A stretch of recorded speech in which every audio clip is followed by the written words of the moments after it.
Hello guys, welcome back to the channel, and today in this video I'm going to teach you to make your own shortcut key for any file or folder. So let's create a shortcut in the desktop. Before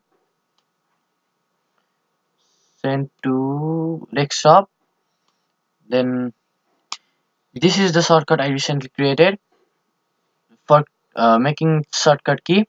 Right click and go to properties, then in the shortcut tab press on shortcut key and insert a hotkey from the keyboard as you want.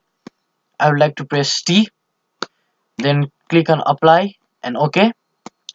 We can also make shortcut key of files. I'm going to show you. We have to follow the same procedure as before in the shortcut key.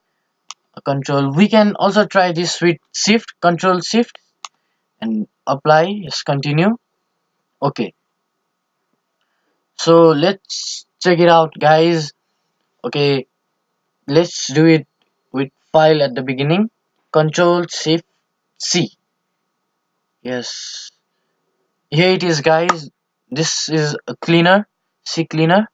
Then let's do it for folder. Here's the folder guys. Thank you for watching my video. Please like, share, subscribe.